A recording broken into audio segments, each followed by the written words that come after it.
Pergi ke sekolah memakai dasi. Belajar yang rajin supaya pandai. Obrolannya cerdas menginspirasi. Inilah program Bual-Bual Santai. Assalamualaikum warahmatullahi wabarakatuh. Sahabat TNN, apa kabar? Senang sekali kembali kita bisa berjumpa di program Bual-Bual Santai. Dan kali ini kita agak jauh berjalan ini teman-teman. Jadi dari Bukit Barisan menuju Air Hitam. Wah, ini melintas Kota Pekanbaru ke kantor Dinas Pendidikan Kota Pekanbaru.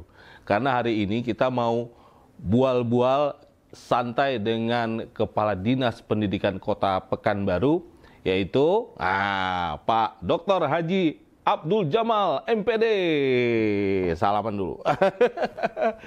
Alhamdulillah nih bisa sampai ke kantornya Pak Kadis.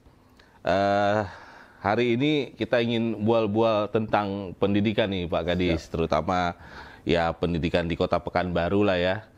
Mumpung masih di awal tahun, barangkali bisa kita lihat seperti apa kira-kira program di tahun 2025 ini yang sudah menjadi rancangan ya. Apalagi ditambah mungkin ini juga bakal segera ada pergantian kepemimpinan di Kota Pekanbaru. Apakah ini juga sudah ada bincang-bincang dengan calon wali kotanya, maunya, seleranya seperti apa pendidikan? Nah, ini perlu kita kupas bersama nih teman-teman. Baik, Pak Kadis, bisa diceritakan apa kira-kira di tahun 2025 yang menjadi program prioritas nih di Dinas Pendidikan? Assalamualaikum warahmatullahi wabarakatuh. Waalaikumsalam. Ya, jadi Dinas Pendidikan Kota Pekanbaru untuk tahun 2025 ini ada beberapa program prioritas. Salah satunya tentu ini adalah infrastruktur. Ya. Infrastruktur yaitu nanti akan ada pembangunan sekolah baru dan juga ada penambahan ruang kelas baru. Oke, jadi sekolahnya ditambah, ruang kelasnya ditambah. Ya, Oke. nah, jadi ya, ini sebenarnya untuk antisipasi kita, di mana setiap tahun ada beberapa sekolah yang mengalami lonjakan siswa baru sehingga tidak bisa tertampung. Ya. Untuk antisipasi ini, maka kita perlu, kalau kita punya tanah, kita bangun unit sekolah baru. Tetapi kalau tidak ada memiliki tanah lagi, sekolah yang sudah ada, ini kita bangun ruang kelas baru. Ya. Jadi alhamdulillah untuk tahun 2025 dengan anggaran kita ada sekitar 850 miliar. Wah. Jadi ini hampir berapa persen nih dari APBD kota yang 3,2 gitu, triliun. Nah, jadi dari infrastruktur tadi kita membangun satu unit TK lagi tahun ini. Kemudian kita membangun RKB untuk 2 SMP. Oke. Kemudian ada untuk 1 SD. 1 SD. Nah, ini berdasarkan tadi penerimaan siswa baru tahun lalu. Di mana SMP yang 2 ini, itu yang pertama SMP yang ada di Rumah Potong. SMP 42 yang di perbatasan. Kemudian untuk sekitar Rumbai. Itu di sekitar SMP 24. Ini butuh kita. Kemudian ada juga kita membangun RKB untuk SD, terutama untuk IPA 6 ini juga. Kalau TK, ini kita prioritaskan. TK kita di depan Jalan Seroja, Kulim. Oh ya, oke, Kulim. Di belakang Rumah Kemasan. Kita sudah meninggalkan, ada di situ TK rencana kita, karena dia berada di lingkungan ramai. Ya. Maka kita bangun salah satu TK. Itu rencana kita tahun ini. 2025. 25 kalau tidak ada rasionalisasi. Ini masih dihantui tunda bayar nampaknya. Oke, tapi infonya dalam waktu dekat ada sekolah baru yang mau mulai dioperasikan. Ya, jadi alhamdulillah tahun ini kita sudah membangun satu unit sekolah baru yang tepatnya di Kulim. Hampir perbatasan dengan apa? Pelalawan. Udah agak ke ujung sana ya. Karena di sana ya kalau kita bilang di atas Jalan Seroja lagi lah. Ya. Nah, jadi alhamdulillah ini sudah selesai. Itu ada 10 kelas. Dan insya Allah tahun ajaran baru besok 25 ini Juli siswanya sudah pindah. Jadi siswanya sudah kita terima sekarang. sudah dibuka penerimaannya? Sudah, tahun kemarin. Oke, tapi sekolahnya berarti baru mulai tahun ini? Ya, kita tumpangkan belajarnya di SMP Negeri 26. Oh, aktivitas belajarnya sudah, Pak Kadis? Sudah. Cuma belum menempati sekolah yang itu? Nah, Oke. Jadi rencana kita, tahun ajaran baru besok, kan baru selesai nih, bulan 11 kemarin. Nanti kita tinggal nambah mebler, kursi, meja, sekedar anak-anak kita pindahkan. Alhamdulillah. Nah, jadi kalau demikian nanti ini sudah mulai berkurang nih. Ya. Kemarin yang padat di 26 di daerah pembatuan, besok sudah kita bisa bagi, sudah kita pecah. Oke. Nah, ini rencana. Jadi kemudian yang kedua, selain infrastruktur, kita juga menginginkan persoalannya sekarang ini jelas masalah guru. Betul. Ini terus terang kita sampaikan, masih ada 1.200 guru kita yang honor komite, honor bos. Itu yang penerimaan P3K kemarin Di luar itu? Di luar penerimaan P3K. Apalagi yang separuh waktu P3K itu juga ada yang tak masuk. Nah, jadi ini akibat kan hampir setiap tahun guru kita ini Dinas Pendidikan ini ada yang pensiunnya sekitar 200. Setiap tahun 200 orang pensiun. Sedangkan penerimaan kemarin kan sempat berapa tahun tidak ada penerimaan. Betul. Walaupun ada P3K kemarin paling kan 400. Tahun ini kita kan cuma dapat 200. Berarti hanya baru impas. Nah, ini juga persoalan, ya, karena ini seperti yang dikeluhkan oleh masyarakat dan juga sekolah, karena sudah memakan dana BOS 50%. Iya, karena harus membayar honor ya, penjaga sekolah, ya, operator ditambah guru. Jadi ini membawa beban juga, sehingga sekolah tidak bisa leluasa lagi membuat kegiatan. Karena 50% sudah bayar gaji. Wow. Berarti sudah sama dengan Pemkot. Honorernya lebih banyak gitu ya. Kemudian yang ketiga, kita tetap bagaimanapun kita ada zakat profesi guru. Zakat profesi guru itu 2,5%. Saya punya guru lebih kurang 3.000 yang negeri nih. 3.900 guru negeri. Kalau diambil 2,5% saja, itu lebih kurang kami menerima sekitar 300 juta lebih per bulan. Per bulan. Lumayan kalau besar. Kalau rata-rata kan 300 juta ini kita store ke Basnas. 60% kami yang menyalurkan. Berarti ada sekitar 160 juta per bulan yang kami bisa salurkan untuk membantu siswa miskin. Ya, walaupun dari program APBD tidak ada untuk beasiswa, tetapi dari program zakat profesi guru ada. Wah. Jadi kalau memang ada anak yang berkebutuhan, ada mamanya seragam yang nggak ada, kami bantu. Bahkan kalau tidak ada, kita kasih uang. Itu seperti apa pengajuannya? Apakah memang atau penerapannya? Apakah pihak Dinas Pendidikan yang mendata atau boleh masyarakatnya langsung? Nah, kita sudah kerjasama dengan Basnas Kota bahwa kalau yang di bawah kita, di bawah Disdik binaan kita, itu Dinas Pendidikan yang usul. Kawan-kawan guru yang usulkan. Tetapi kalau di luar itu, ada lagi beasiswanya di Basnas Kota, tapi sudah berbagi. Jadi kalau dia anak SD, pasti datangnya ke kami. Jadi kami sudah menyebarkan ini ke sekolah-sekolah. Makanya kita bisa bantu dalam bentuk uang.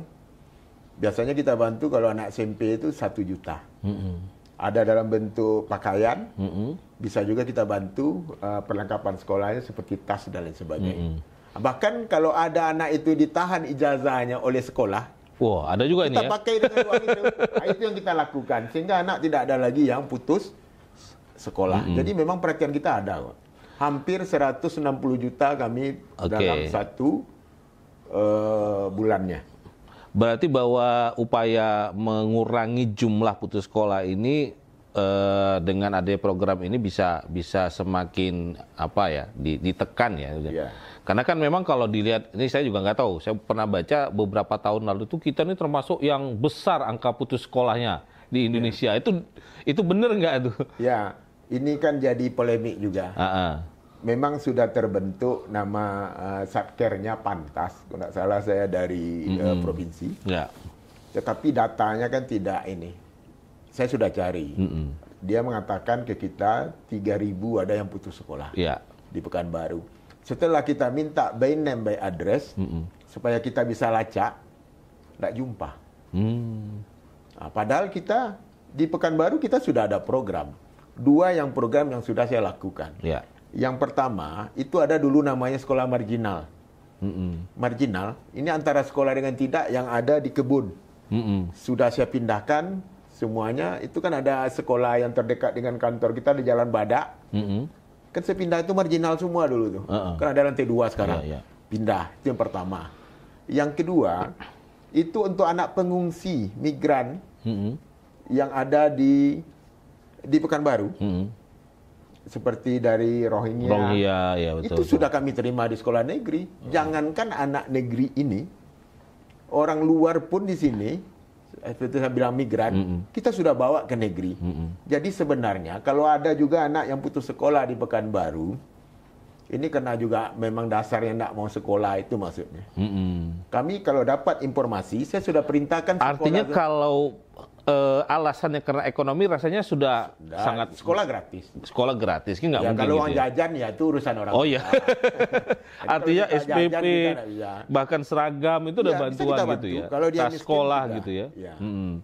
Artinya itu, makanya kami juga minta ke masyarakat, karena kami tidak punya tim khusus. Ya. Kalau memang betul dijumpai ada anak yang putus sekolah, baik itu kawan-kawan wartawan, Ya. media, atau dari LSM, ataupun dari RT/RW, kasih tahu kami. Saya sudah sampaikan kepada pihak sekolah supaya bisa menerima.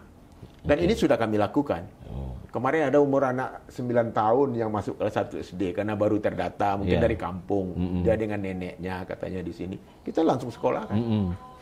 Nah, jadi ini mungkin yang perlu juga diketahui oleh masyarakat. Ya. Jadi kalaupun ada yang putus sekolah di Pekanbaru, itu mungkin ketidakpedulian orang tuanya atau anaknya yang tidak mau sekolah gitu ya. Nah, saya juga pernah ditantang nih Bang. Oh, ini ceritanya pernah kena tantang nih Pak Kadis ya. Ditantangnya begini. Pak Kadis mengatakan tidak banyak yang diputus sekolah, tapi bagaimana anak yang di jalanan? Ya, mungkin itu masyarakat melihat kan. Iya, di dia jalan tuh tidak bisa jadi ukuran. Ada yang penjual koran, Betul. ada yang jual tisu. Itu kan dia, Abang tengok juga, dia pakai baju sekolah. Dia sekolah dulu pagi. ya kebanyakan sih sore sama malam mereka Sore beredar. sampai Kalau itu, pagi berarti itu jarang. dia sekolah. Kemudian untuk mengurangi ini, kami juga menyiapkan ada 37 PKBM. Kan baru ini 37 PKBM. PKBM ini yang penyelenggara, paket A setara SD, paket B setara SMP, dan paket C setara SMA dan SMK. Tak juga lagi mau. Kita sudah siapkan itu, dan ini boleh milih belajarnya. Iya. Tidak harus masuk setiap hari. Kita sendiri punya di kantor lama. Di Kita punya Patimura PKBM. itu ya. Dinas sudah buka juga paket di sana, paket A, paket B, paket C di Patimura kantor lama. Itu gratis. Anda juga lagi mau. Itu yang jadi persoalan sekarang. Jadi bukannya ininya tidak ada, kita udah ini. Artinya menghimbau sudah gratis kan. Ini bukan omong kosong. Bukan omon-omon lah ini bukan, ya. Tapi kalau kita tahu datanya, kita siap bantu. Dan ini sudah banyak yang kita bantu. Ya, berarti siap nih untuk masyarakat Pekanbaru ini. Kalau masih ada juga lagi yang mengatakan nggak ada biaya untuk sekolah, ini perlu dipertegas lagi nih oleh Pak Kadis. Tadi nggak ada itu. Jadi kalau bisa langsung hubungi, ya hubungi. Ada anak yang umur 7 tahun. 7 tahun belum sekolah. Belum sekolah, lapor ke kita. Oke. Kita bantu bajunya, kita carikan sekolah negeri yang terdekat. Ya. Ini terkait biaya pendidikan lah ya. Kalau tadi dikatakan biaya pendidikan di Pekanbaru ini rasanya sudah hampir nihil. Tapi kadang-kadang ada keluhan-keluhan, misalnya ada pihak sekolah jual LKS. Wah, ini kemarin agak ribut saya baca nih, masa Pak Kadis ini mulai harus bertahun jawab katanya. Wah, ini yang LKS yang jual sekolah deh. Tapi karena Pak Kadis nggak ngawasi gitu. Ini saya konfirmasi nih. Ya, jadi gimana Pak Kadis? Kita ini kan sudah terini dengan sesi dengan sekolah gratis. Ya. 1000 pun di sana, itu pasti ribut.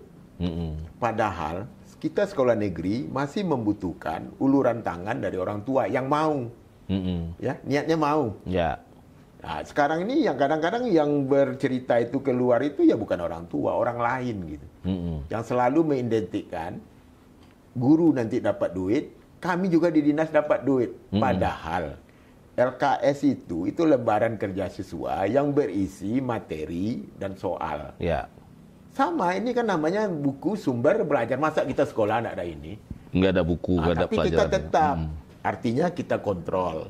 Kontrolnya apa? Yang miskin juga sekolah kalau memang betul anak yatim ke anak ini kita gratiskan, kita bantu dia. Karena masyarakat masih mengatakan LKS dan lainnya itu dibantu ditanggung oleh dana bos. Enggak. Bos itu tidak boleh untuk beli LKS. Beli LKS ya. Nah, sekarang akibat ini kita larang yang mampu kan tak boleh. Kita minta kemarin. Akhirnya karena ini masih berpolemik, tahun ini alhamdulillah LKS kami tiadakan. Tetapi sebagian ada yang menjerit. Saya juga didatangi sekarang oleh orang tua. Bagaimana kami Pak, anak kami nanti tugas di rumah atau bagaimana? Saya bilang ya terpaksa didikte gitu. Dan kita harus ingat. Itu sebenarnya upaya untuk memudahkan siswa belajar di rumah gitu ya. Yang tidak dibolehkan, LKS itu tidak dilarang. Cuman karena kita sekolah gratis, di swasta juga ada kok jual kok. Tak ada yang ribut. Ya. Artinya itu, tapi artinya kalau memang ada yang tidak mau, kita carikan solusinya. Jadi yang mampu ya silakan pakai LKS. Sebenarnya begitu. Jadi tidak boleh juga kita gara-gara tikus lumbungnya dibakar. Kita gitu cari solusinya apa. Ada yang miskin kita bantu. Mungkin ini yang kita cari. Termasuk seragamnya, buku-bukunya. Karena juga akan jadi persoalan, ini tak boleh, ini tak boleh. Dan kita juga harus fair sekarang. Saya terus terang menyampaikan, saya kan sudah lama di Dinas Pendidikan. Jadi di tahun 2000-an, itu sudah ada perhitungan kos. Nah, ini yang masyarakat yang tidak mengerti. Padahal di dalam aturan kami, dibolehkan. Sumbangan orang tua itu dibolehkan. Tetapi tidak boleh memaksa. Tidak boleh diwajibkan. Iya, kenapa? Nah, sekarang kita lihat, kosnya itu sudah dihitung di pusat. SD itu kosnya 2.600.000 per tahun. Biaya sekolahnya aja? Iya, sudah dihitung. Oke. Itu tahun 2000-an lagi saya hitung. Kemudian kalau SMP itu kosnya 2,8. 2,8 juta. Baru dia ini kos nih, kos terendah. SMA, SMK itu adalah 3 juta. Nah, sekarang kita lihat yang dibantu pemerintah berapa? Abang tahu enggak? SD hanya dibantu 900.000 oleh pemerintah. Oleh pemerintah. Berarti ada kesenjangan yang cukup padahal besar kosnya ya? 2,6. 2,6. Itu sudah semua ahli sudah menghitung. Kalau saya diundang di Jakarta waktu tahun 2000-an lagi. Yang SMP itu dibantu 1 juta. SMA 1,5. Kekurangannya siapa yang membantu? Sudah ada diamanatkan di dalam aturan. Kekurangannya itu boleh dibantu oleh bos daerah. Provinsi boleh bantu. Kota boleh, kabupaten boleh bantu. Sekarang yang bagus tuh saya jempol, itu provinsi. Provinsi dari pusat dapat 1,5, ditambah lagi bos daerah waktu zamannya Pak Gubernur Pak Samsuar. Kan nambah lagi 1,5 per tahun. Sehingga sekarang kos untuk SMA SMK itu sudah 3 juta lebih. 3 juta. Sedangkan kami, ini bukan di Pekanbaru saja, mungkin karena keadaan ekonomi, APBD kita yang belum membaik. Sekarang saja di kota tidak ada bosda. Kosong ya, 2024? Sudah berapa tahun? Karena uang kita belum bisa untuk membantunya. Makanya sesuai dengan itu dibolehkan orang tua membantu ya silakan. Jadi tidak harus ini. Makanya harusnya yang kita benahi ya hulunya atau hilir sampai ke hilir. Kita baru melarang orang kalau ini cukup. Jadi kalau sudah diberi, saya rasa 2,8 juta kosnya bosnya, kita sudah bisa marahi sekolah supaya tidak ada ini, tidak ada ini. Jadi ini jadi persoalan. Inilah yang jadi persoalan sehingga masih ada, saya mohon maaf, masih ada kutipan-kutipan di sekolah. Karena memang tidak cukup, memang ada juga yang nakal gitu. Saya kita ingatkan, tapi masih bisa diingatkan. Yang miskin kita cari jangan solusinya keluar, supaya jangan sampai putus sekolah gara-gara biaya. Jadi sebenarnya itu tadi. Ya, ya, ya. Itu persoalannya. Jadi ini barangkali perlu diperbaiki mungkin sistem komunikasinya ya, bahwa jangan sampai ya baik dari orang tuanya sendiri ya, bahwa jika ada hal-hal yang mungkin menambah kos di pendidikan, jangan juga langsung menganggap itu salah, langsung protes, padahal mungkin bisa ada jalan keluarnya, nggak mesti harus bayar. Ini kan ada namanya persatuan orang tua, bahkan di kelas pun dibuat. Jadi dibolehkan, berundinglah orang tua. Kalau ingin anaknya di dalam itu mungkin ada air, ya runding. Kalau enggak, ya dibatalkan. Umpamanya ada, tapi sekolah juga enggak boleh semena-mena. Dengan mentang-mentang komitenya oke, enggak juga boleh. Ini harus dipertanggungjawabkan. Artinya, apapun yang diambil kebijakan di sekolah, harus melalui rapat musyawarah dengan orang tua. Itu aja kuncinya. Kalau orang tua ACC, ini ACC, jalan, ya betul. Kalau ya, enggak, ribut, jangan. Tunggu aja pemerintah. Kalau ada uang kan, itu jadinya. Ini memang dilema kadang-kadang di dunia pendidikan ini. Sebab, ya kalau katanya di negara-negara maju itu, pendidikan itu ya nggak mungkin gratis. Dan kadang ironisnya gini, saya juga ngelihat ini Pak Kadis, ada juga sekolah mahal itu, mahal betul, tapi rame juga murid ya gitu kan. Ya artinya ada juga orang yang memang mengejar kualitas pendidikan. Tapi ya betul, saya setuju nih bagaimana komunikasinya bagus antara komite, guru. Kan? Saya juga bandingkan dengan swasta. Jangan dikira, swasta SD-nya dapat 900. 900.000 loh per anak kalau SD. Ditambah lagi dia boleh uang komite. Kalau yang negeri 900 tok, nggak ada apa-apa. Makanya sekarang kalau ada yang bertanya, bagaimana Pak? Ini sekolahnya dulu ini bagus, ini karena sekolah nggak bisa buat apa-apa dengan dana BOS hanya separuh. Ya, sudah itu 50% dari separuh itu lagi 50% sudah habis pula menggaji guru dan penjaga sekolah. Mau bikin kreativitas apa lagi? Bertanding nggak bisa, mendatangkan. Sehingga ini yang jadi momok kami, prestasi sekarang lebih banyak prestasi itu di swasta. Karena swasta boleh pengembangan. Kalau kita negeri kan tak boleh. Jadi, asal sedikit aja gratis. Perpisahan ribut. Jadi ada beberapa, kalau saya sudah tandai nih. Yang pertama PPDB. Nanti itu. Masa baru sudah itu pasti ada ribut. Kemudian ada LKS lagi, buku. Ada ribut lagi. Nanti perpisahan. Ada itu saya tandai ada 5 itu. 5 momen krusial. Yang kadisnya saya juga pening. Tapi kita bagaimanapun masyarakat harus tahu. Ya kasih info ke kami. Kami ini kan pelayan masyarakat di bidang pendidikan. Saya akan membantu wali kota di bidang pendidikan. Jadi sama sebenarnya. Apa yang diisukan oleh masyarakat, saya tidak begitu langsung bela guru saya. Saya akan turun cari dulu, jalan tengahnya seperti apa. Jadi jangan inilah dengan saya. Gitu. Dengan dinas pendidikan. Dinas pendidikan ini adalah untuk mengawasi. Dan juga memberikan pelayanan baik di bidang pendidikan kepada masyarakat. Ini kan sedang transisi juga nih pemerintah kota. Ini sudah ada pembicaraan dengan timnya calon wali kota terpilih gitu, sudah ada datang-datang nggak nih bicara? Jadi memang bagus. Kita lihat dari program wali kota terpilih. Ini masih pro kepada rakyat, pada masyarakat. Ya salah satunya juga sama dengan yang sudah kita lakukan dulu, yaitu pemberian beasiswa. Beasiswa ini gunanya memberi jaminan kepada anak-anak supaya tidak putus sekolah. Itu yang pertama. Kemudian yang kedua, saya lihat ada untuk pemberian kesejahteraan guru. Karena kalau sudah berapa tahun terakhir, insentif untuk guru itu, kita sudah biasakan 12 bulan. Kadang-kadang cuma dapat 2 bulan setahun. Kan berarti masih kekurangan. Tapi tidak apa-apa, niat baik ada. Mudah-mudahan nanti dengan efisiensi anggaran, dan juga mencari anggaran yang prioritas, kesejahteraan guru ini bisa meningkat. Karena ini akan berpengaruh. Karena guru itu tugasnya sama, kesejahteraannya berbeda. Nah, ini saya sampaikan. Saya juga punya golongan-golongan seperti India. Ada kasta-kasta guru. Oh Jadi gitu ya? Ini yang perlu yang kita ini. Ada kasta, kalau dia sudah PNS, sudah sertifikasi, itu udah aman itu. Aman ya. Itu udah bisa, penghasilannya sudah bisa dia terjamin kredit lah. rumah, tipe 60, 90, mobilnya pun udah bagus ini. Ini mobilnya ya tipe-tipe atas lah, nak main lagi kayak Avanza.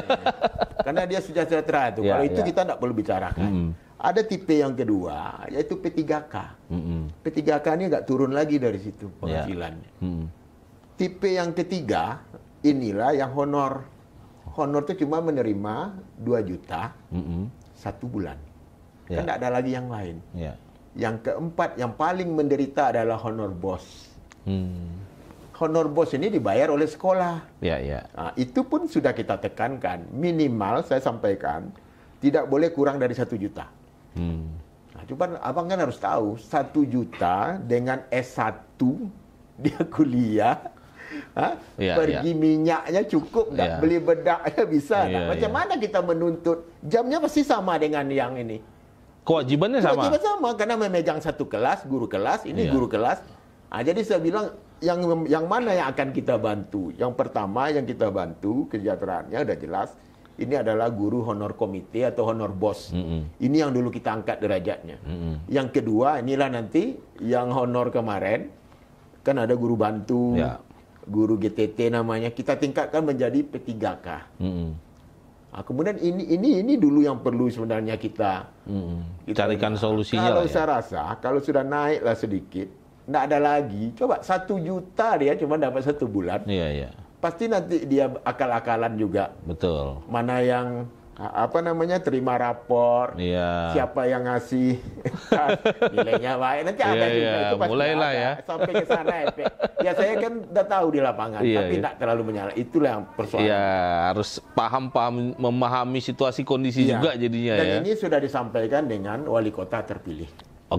Supaya ini juga menjadi perhatian, terutama untuk yang paling bawah honor bos itu bagaimana kesejahteraannya meningkat. Mungkin kita tambah insentif namanya dari Pemda. Nah, untuk kontribusi masyarakat lah, atau juga mungkin barangkali pihak swasta, itu Pak Kadis melihat sejauh ini sudah ada nggak upaya-upaya mengajak stakeholder lain untuk berkontribusi di pendidikan ini? Ya, kita sudah menggandeng, ada beberapa. Saya terima kasih dengan Caterpillar. Dia sudah membina beberapa sekolah. Kemudian kita juga dengan Tanoto Foundation kita coba. Nah, ini mungkin kita bisa aja dengan dana CSR ya. Angkasa Pura 2. Dia membangunkan WC, membangunkan taman di sekolah. Saya apresiasi. Nah, mungkin nanti BRK lagi. Ini yang tidak pernah dengar yang PHR nih. Minta PHR juga wilayah operasinya. Karena wilayah operasinya nggak ada di Pekanbaru. Itu persoalannya ya. Cuma rumahnya dikit aja itu. Dia kadang-kadang kan lebih mementingkan wilayah operasional. Kita tahu Pekanbaru ini kantornya saja, jasa gitu. Kita tidak dapat apa-apa. Nah, jadi ini mungkin. Kemudian saya lihat untuk bantuan dari orang tua sebenarnya sudah banyak. Tapi bagi orang tua yang menengah ke atas. Contohnya aja di SMP 4 membangun musola yang besar hanya 1 bulannya selesai. Itu dari orang tua? Orang tua tidak ada persoalan. Apa yang kurang bisa, tapi ini perlu dibicarakan. Saya rasa kalau sekolah itu sama dengan masjid lah.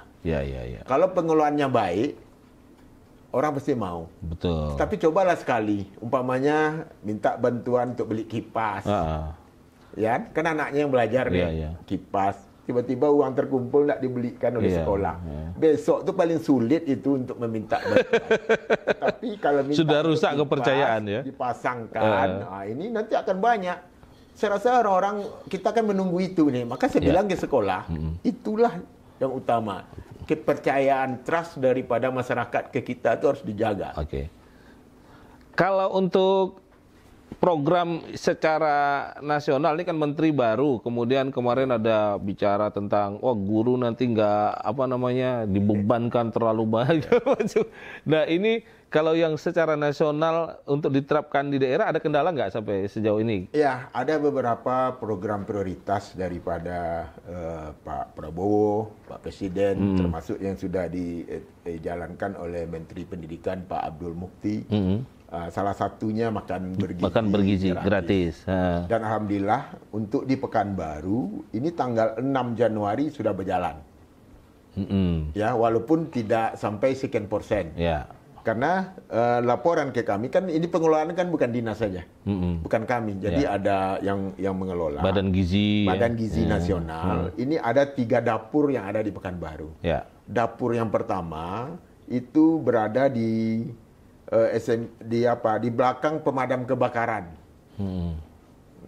Dekat Teratai itu ya? Ya, Pasar Kodim. Pasar Kodim. Nah, kemudian yang kedua itu berada di Sidomulyo. Kemudian yang ketiga di Jalan Kertama. Nah, jadi dalam perjanjiannya satu dapur itu hanya bisa untuk 3.000 sampai 3.500 siswa. Dan radiusnya itu lebih kurang 2 sampai 3 kilo. Jadi sudah ada ketentuan. Jadi alhamdulillah dari 3 dapur 2 sudah berjalan. Sampai sekarang 2. Yang mana yang pertama yang dapur Tua Madani. Tua Madani yang saya bilang di Sidomulyo, itu sudah mencakup 11 sekolah. 11 sekolah sudah dapat. Kemudian yang di Jalan Kertama itu 3 sekolah. Nah, karena kan kalau dia ngambil SMP aja, murid SMP kita kan hampir 1.000. Makanya saya bilang di Pekanbaru sudah berjalan. Jadi lebih kurang sekarang berjalan sekitar 5.500 porsi baru. Dan itu sampai akhir bulannya ada kendala nggak? Nggak ada, dia berjalan terus. Nggak ada yang kayak yang viral-viral itulah. Kita sampai saat ini belum menerima laporan ini dari sekolah, apakah basi atau menyebabkan nggak ada. Karena memang di dapur itu sudah siap. Ada ahli gizi, untuk menjaga kebersihan juga ada di sana, puskesmas juga dilibatkan. Jadi alhamdulillah memang program ini bagus. Tapi kan kendalanya kan baru sedikit. Siswa di Pekanbaru ini ada 120.000 siswa yang akan mendapatkan tersentuh layanan itu ya. Sementara sekarang baru 5.000. Baru 5.000. Jadi kan perlu ini lagi. Bertahap, kata Pak Prabowo bertahap. Bertahap dengan nanti akan ini setiap tahun akan berkembang. Jadi masyarakat sabar dulu. Kemudian yang kedua, mengurangi mungkin ada evaluasi terhadap penerimaan siswa baru. Hari ini saya sebenarnya diundang ke Jakarta. Tadi saya kirim kepala bidangnya yang bagaimana sistem penerimaan siswa baru untuk tahun ini. Itu sudah ada. Kita lihat lagi nanti. Kalau artinya ini apa aturan baru dari zonasi. Ini se-Indonesia. Se-Indonesia. Ini program menteri. Salah satunya karena ada hiruk pikuk tentang zonasi penerimaannya. Sekarang kita lihat lagi seperti apa nanti. Nah, yang ketiga ini ada evaluasi terhadap kurikulum. Itulah yang Pak bilang tadi. Karena yang lama menteri kita ini agak laju ke IT. Jadi kita yang di belakang nih agak mengejarnya itu ya. Jadi sekarang mulai dievaluasi. IT-nya tetap, tetapi mulai dipelankan. Nah, tidak terlalu inilah. Makanya kemarin kan guru-guru agak khawatir. Kapan mau istirahatnya, malam juga di rumah. Itu waduh capek kata. Mana tahu kalau kuota habis atau tidak ada sinyal, lebih bahaya lagi. Jadi ini. Kemudian ada perubahan perilaku. Kalau kemarin yang lama pendidikan karakter, kalau sekarang perubahan kebiasaan anak-anak. Jadi ada diterapkan 7 kebiasaan anak. Jadi bagaimana kembali anak-anak itu bisa riang ke sekolah. Seperti yang dicita-citakan oleh Bapak Pendidikan? Ki Hajar Dewantara dengan taman siswanya. Jadi taman itu kita pergi ke taman harusnya gembira. Pulang lebih gembira lagi. Bukan stres. Bukan stres. Kalau sekarang anak dibangunkan pagi suruh sekolah. Agak berat. Karena memang bebannya berat. Makanya sekarang sudah ada target akademiknya Iya. terlalu tinggi dikejar Dan ini gitu sudah ya? dimulai, ada Oke. 7 kebiasaan. Dan ini salah satunya sudah dimulai kemarin dengan senam sehat anak hebat Indonesia hebat. Oke. Kemarin kan sudah di launching. Jadi memang bagus juga gerak pagi dulu Iya, sebelum iya, masuk. iya. Habis itu nanti ada untuk NKRI menyanyikan lagu Indonesia Indonesia Raya. Raya. Setelah itu baru berdoa untuk memulai pembelajaran. Nah, kemudian nanti ada waktu istirahat, dapat makan siang, makan gratis. Kan itu rencananya. Iya. Kemudian setelah makan tentu kita ngantuk. Nah, Bisa ini tidur ngantuk siang? Ini sudah dimulai pula sekarang, tapi belum di ini kan. Wow. Tidur 45 menit atau 1 jam. Kan sudah ada kita Iya, dengar di iya, iya. Surabaya. Heeh. Beberapa kota yang Sudah sudah mulai. menerapkan tidur gitu. Tidur siang minimal karena anak ini capek. Ya. Karena kalau anak itu full day kan masuknya Oh iya, jam 7, iya, jam 7 7.30. pulang jam 4 sore. Pulang jam gitu. 4. Iya. Kan perlu istirahat dia di tengah. Jadi diberikanlah anak waktu tidur selama 1 jam. Jadi program-program ini itu yang akan dicoba kembali sekarang, bagaimana anak-anak ini supaya tidak ketergantungan terhadap sekarang ini persoalannya tentang Gadget. juga di media sosial. Ini yang Ya, jadi bahkan mulai muncul di negara katanya Irlandia atau Swedia sudah meninggalkan Iya. gadget, balik ke buku. jadi gitu. efeknya ya seperti itu. Ya, Jadi dengan kemajuan ini tentu ada efeknya dulu. semua ada. Tentu baik kita cari buruknya. solusinya. Jadi inilah persoalan. Jadi dengan yang baru itu sistemnya. Oke.